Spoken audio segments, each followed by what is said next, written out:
kaidah bahasa yang baik dan menyangkut ejaan. Bahasa Indonesia bahasa Indonesia Yang mengikuti kaidah yang baik dan ejaan. Oke. Ada yang bisa lagi? Silakan. Satu orang lagi. Ya, silakan. Bahasa Indonesia baku adalah ragam bahasa yang mengikuti kaidah bahasa Indonesia, baik yang menyangkut ejaan, lafal, bentuk kata, struktur kalimat maupun penggunaan bahasanya. Nah, bahasa Indonesia baku adalah bahasa yang mengikuti kaidah bahasa itu sendiri, baik yang menyangkut ejaan, lafal, kata atau bentuk kata, kemudian struktur kalimat maupun penggunaan bahasa. Nah, itu yang saya sampaikan berkaitan dengan pendapatnya Junaida ya 19 halaman berapa? 18. Nah, itu adalah bahasa Indonesia baku. Berarti di situ nanti sudah ada ejaan, kemudian adalah lafal, kemudian juga ada bentuk kata sendiri, struktur kalimat dan penggunaan bahasa. Paham ya? Oke, itu bahasa Indonesia baku. Dan kemudian bahasa Indonesia baku itu ternyata sudah dimulai dari zaman dahulu. Ya. Nah, Anda tahu nggak kira-kira kalau ternyata bahasa Indonesia baku itu sudah digunakan dari dahulu? Tahu nggak? Tahu, yakin? Oke, di situ dimulai penggunaan bahasa Indonesia baku itu sejak tahun 1972. Itu sudah dilaksanakan mulai dari Presiden kita, ya. Kemudian juga berkaitan dengan keputusan Menteri Pendidikan dan Kebudayaan pada tanggal 12 Oktober 1972 nomor 0156 kemudian dari P dari 1972. Itu berkaitan dengan apa diberlakukan bahasa Indonesia baku. Nah, bahkan sampai saat ini ya. Kemudian setelah adanya keputusan tadi ya untuk penggunaan bahasa Indonesia baku tadi, maka terbitlah buku-buku seperti UEB. Ada yang tahu UEB itu apa? Nggak tahu UEB? Singkatan dari UEB itu apa? Pedoman Umum Ejaan Bahasa Indonesia. Paham sebenarnya, tahu, cuma mungkin malu ya. Kita nggak boleh malu. Kita belajar tidak boleh malu. Ya. Belajar ungkapkan apa yang kita paham. Ya. Jadi kita bisa saling sharing. Kita bisa saling tukar pendapat juga. Oke. Kemudian yang kedua ada terbit juga buku berkaitan dengan pedoman umum pembentukan istilah. Kemudian juga ada KBBI. Apa itu KBBI? Kamus Besar Bahasa Indonesia. Oke, singkatan dari Kamus Besar Bahasa Indonesia. Iya. Iya. Oke. Nah, kemudian yang berikutnya terakhir itu ada buku Tata Bahasa Indonesia. Nah, di situ ada 4 buku ya, yang terbit ya, atau 4 aturan yang terbit di situ untuk mendukung dari penggunaan bahasa Indonesia baku. Pertama ada BEBI, kemudian yang kedua ada pedoman istilah, kemudian ada KBBI, kemudian ada Tata Bahasa Indonesia. Nah, kemudian yang berikutnya ini ada berkaitan dengan ciri-ciri. Nah, apa sih ciri-ciri dari bahasa Indonesia baku itu sendiri? Nah, ternyata itu memiliki beberapa ciri-ciri. Nah, ini di sini yang pertama itu ada keunggulan jangkauan wilayah penggunaan. Keunggulan jangkauan wilayah penggunaan. Maksudnya apa di sini? Berkaitan dengan keunggulan pengguna, ya, keunggulan jangkauan wilayah penggunaan. Di sini kita bisa menjelaskan tentang digunakan di mana saja dan oleh siapa saja.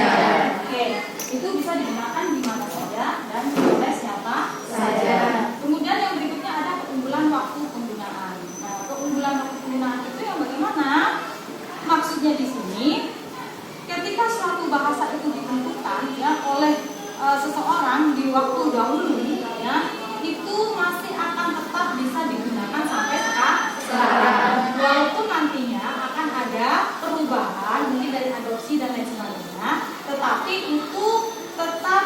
tidak menutup kemungkinan masih bisa untuk digunakan karena memang sudah dibakukan. Oke, kemudian yang ketiga itu memiliki kemantapan dinamis. Maksudnya apa? Relatif tetap, tidak berubah setiap saat. Walaupun berubah, tetapi tidak setiap saat berubah. Ya, seandainya kata baku apa? Di sini cabai. Nah, tidak akan selalu berubah di situ. Ya, nah mungkin tetap cabai, tetapi mungkin Anda cara melafalkannya berbeda. Anda melafalkan kata cabai itu apa? Cabai, ya kan? Karena kita sudah terbiasa dengan yang mengucapkan yang cepat dan pendek. Jadi kita di situ nanti itu ada belajar berkaitan dengan ilmu itu, ada morfologi dan lain sebagainya ya.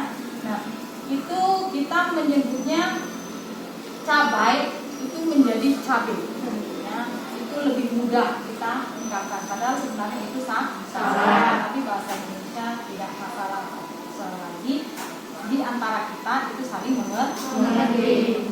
Tetapi ketika saat formal itu akan bisa menjadi salah. Berikutnya itu memiliki ciri cendekia, maksudnya mencerminkan cara berpikir yang teratur, logis, dan sistematis. Pemikiran kita itu tercermin, teratur, logis, dan sistematis, berurutan, enak didengar ketika kita berbicara. Nah, kemudian yang berikutnya digunakan dalam situasi formal atau resmi. Nah, itu ciri-ciri dari bahasa Indonesia baku. Ada yang mau bertanya? Silakan. Paham? Menjamin? Oke, lanjut ke materi berikutnya. Bab berikutnya yaitu berkaitan dengan penggunaan. Gimana sih atau kapan sih penggunaan dari bahasa Indonesia baku? Nah, yang pertama di situ ada dalam komunikasi resmi. Komunikasi resmi itu seperti apa namanya? Surat menyurat juga boleh di situ, yaitu surat kemudian surat resmi, ya, karena di situ sudah resmi jelas. Surat juga ada surat kemudian yang kedua dalam wacana teknis seperti skripsi,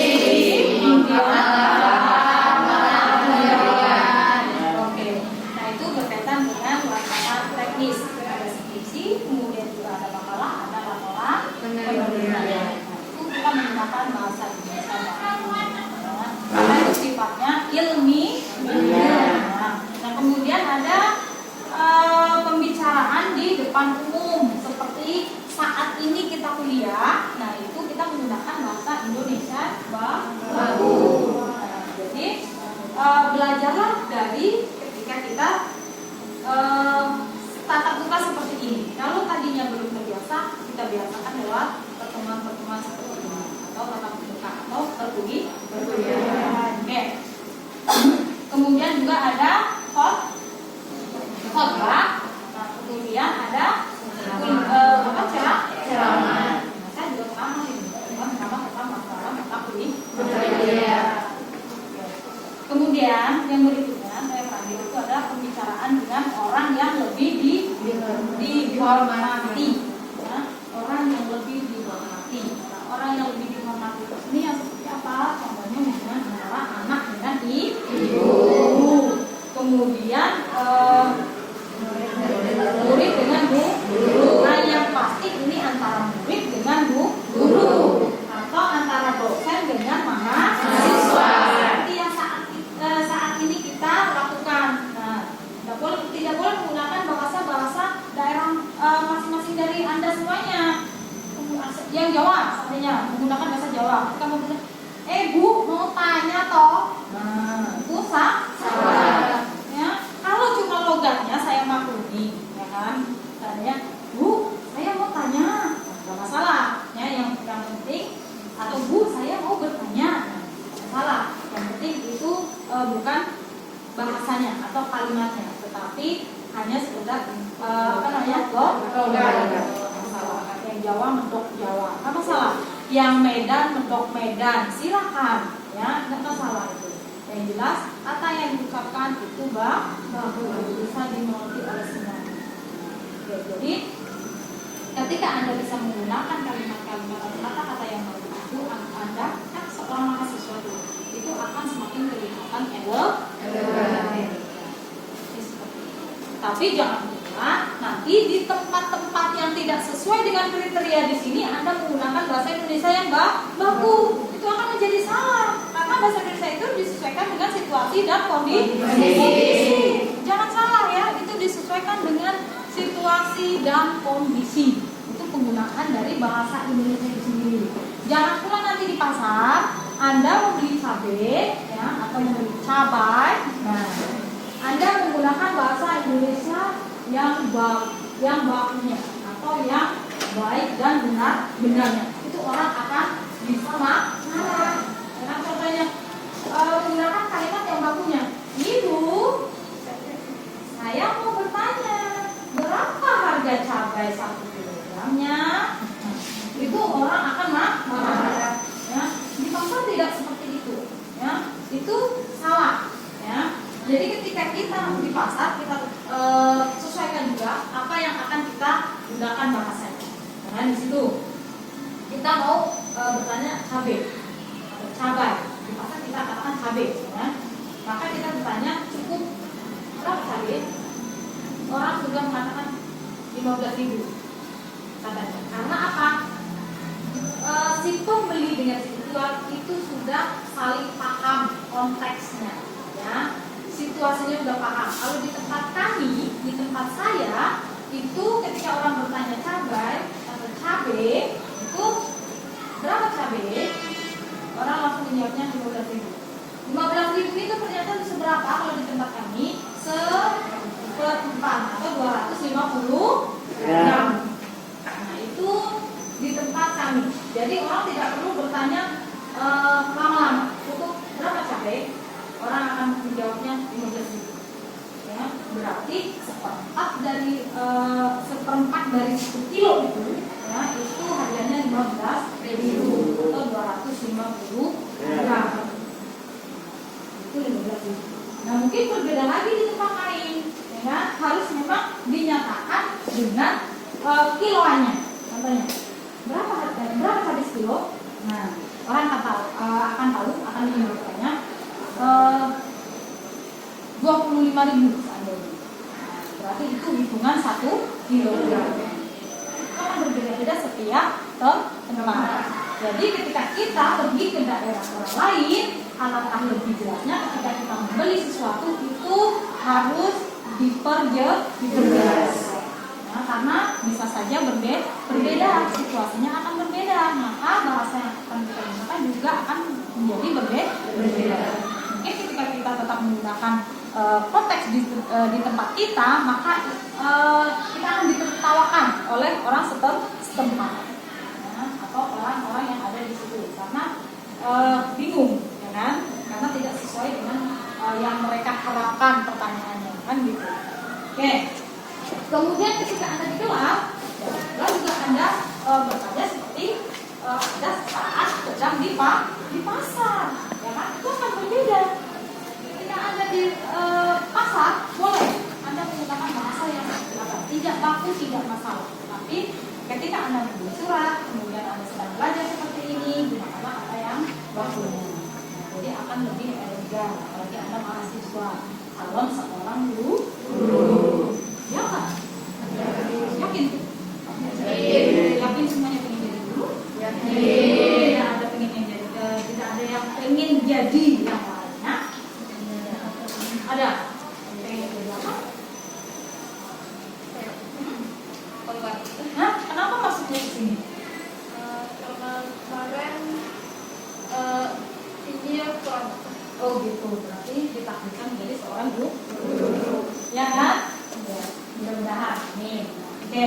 Jadi itu, ketika kita di dalam kelas seperti ini, belajarlah untuk menggunakan bahasa yang baik dan benar. Ya, ketika bertanya juga harus sopan.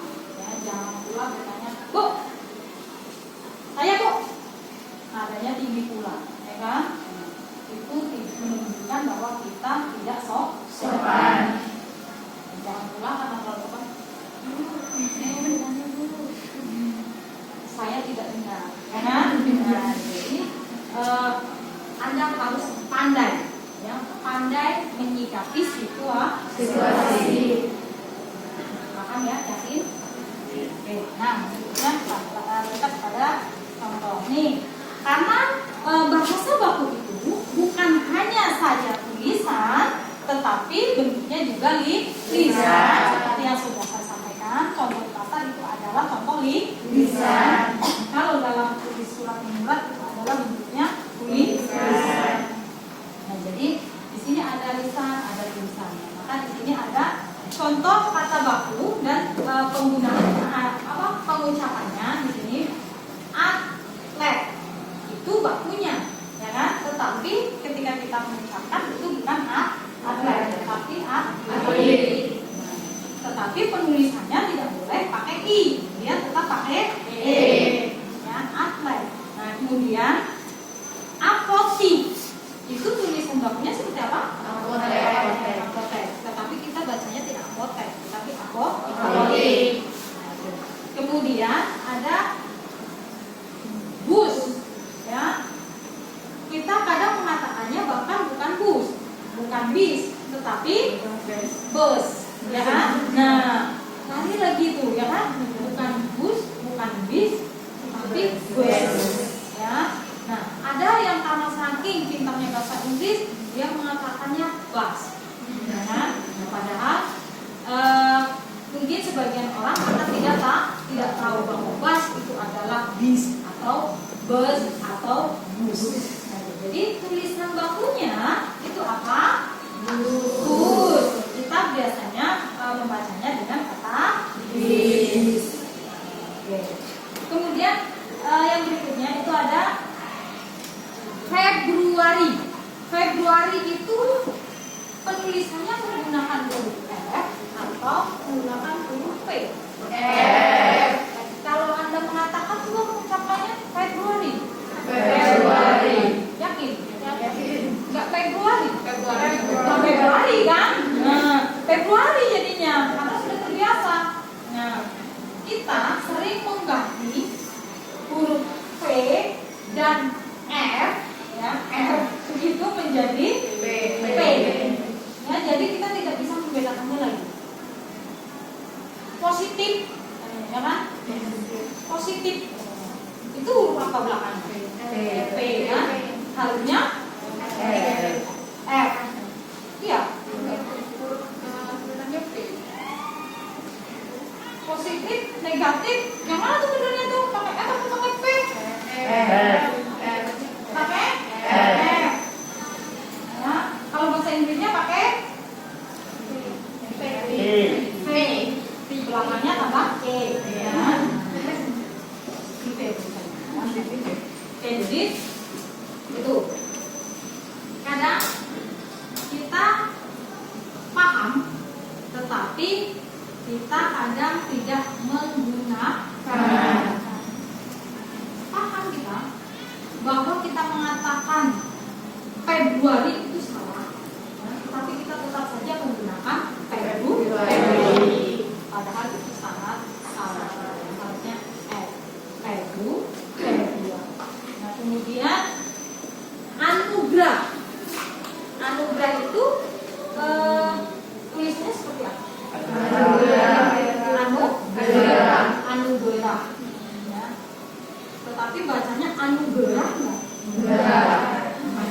Bacanya anugerah. Tapi penulisannya anugerah, tapi anugerah. Pakai E. Oke, paham?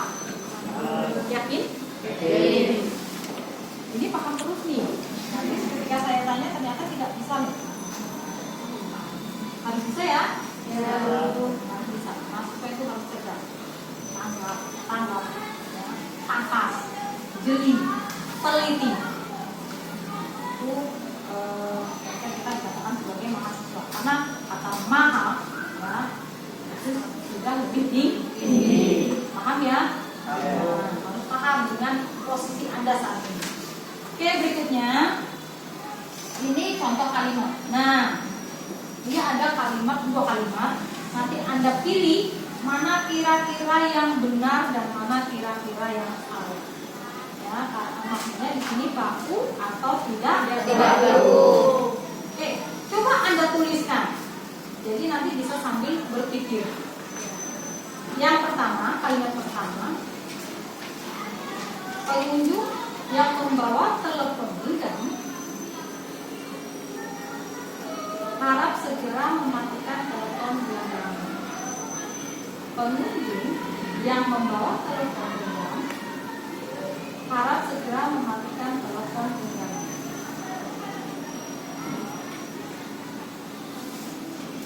Sudah?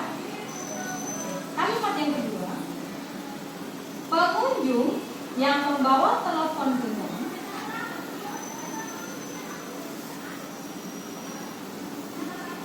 harap segera dimatikan. Tanpa ada tanda koma di situ ya. Punktuasi koma di situ tidak dimasukkan. Jadi cukup titik di belakang saja. Pengunjung yang membawa telepon genggam harap segera mematikan telepon genggam. Kemudian kalimat yang kedua, pengunjung yang membawa telepon genggam harap segera dimatikan. Kira-kira mana kalimat yang bagus? Yang pertama. Kenapa? Satu orang. Silakan. Pertama yaitu pengunjung yang membawa telepon genggam harap segera mematikan telepon genggamnya.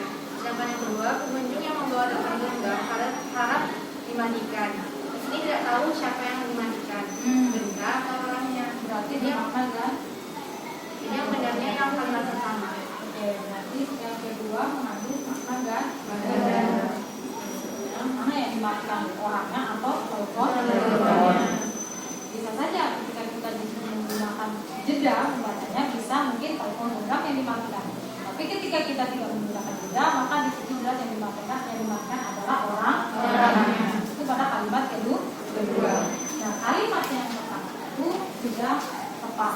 Ya. Sudah jelas mana yang disuruh dimatikan, orangnya atau telepon genggamnya. Yang kedua tidak jelas mana yang mau dimatikan. Kalau membacanya berbeda, di situ akan berbeda makna. Jadi itulah contoh dari kata dan kalimat yang baku. Jadi kalimat yang baku itu harus jelas, ya, kemudian singkat dan padat. Paham? Oke. Silakan tuliskan, cari ya, slide yang saya sebutkan itu 5 kata baku dan yang tidak bakunya seperti apa. Saya tunggu 1 menit. Ya. Setelah itu saya akan menunggu Anda untuk menunjukkan siapa yang kira-kira satu ini harus siap paling tidak. Walaupun mungkin tidak bisa, tapi harus siap.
jenderal dengan jendela. Jenderal dengan Jendela. berbentuk. Ada lagi? Gua dengan doa. Gua dengan doa. Dua dengan doa.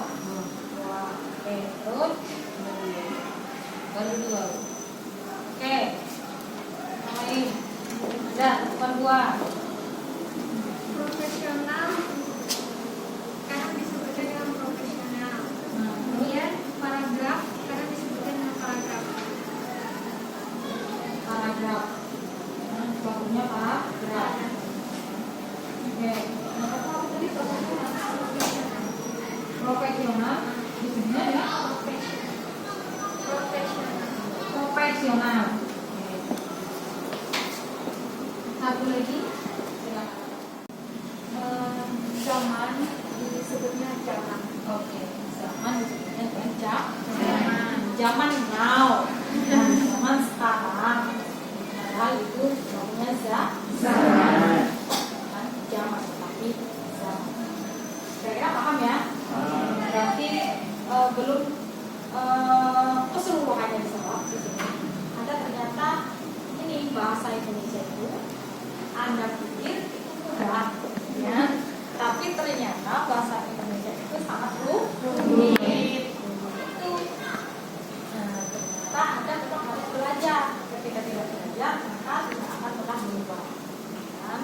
Karena salah satu ketika kita mau berubah adalah makanya harus belajar.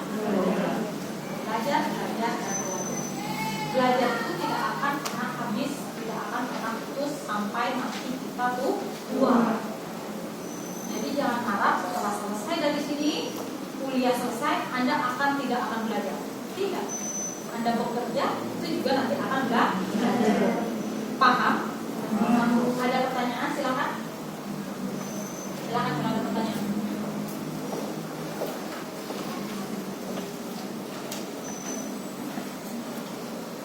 Ada? Tidak? Yakin? Tinggal semua berarti. Alhamdulillah. Oke, kalau memang tidak ada, berarti perkuliahan kita cukup sampai di sini. Ya. Silakan nanti Anda cari di rumah tugasnya, cari 10 kalimat baku dan tidak bakunya. Kemudian cari 50 kata baku dan yang tidak baku. Sampai di sini saya akhiri. Wassalamualaikum warahmatullahi wabarakatuh. Waalaikumsalam.